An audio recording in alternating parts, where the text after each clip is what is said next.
కంగారే పడకురా, అందరి కథ ఇంతేరా. కష్టాలే ఎరుగని కథ అంటూ ఉండదురా.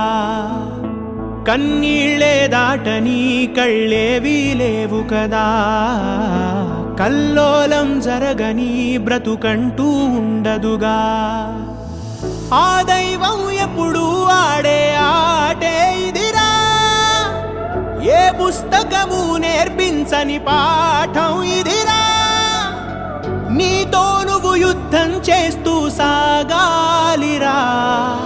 నీకే ఇలా జరిగింది అంటూ నీలో నువ్వే మరి బాధపడకు. ఏ చెట్టు కంతటి గాలి ఉండును చూడరా. నీ చిక్కులన్నవి తీరవంటూ ఎక్కిళ్ళు పెడుతూ ఆగిపోకు. ధైర్యంగా వెతుకు, దారి దొరుకును సోదరా.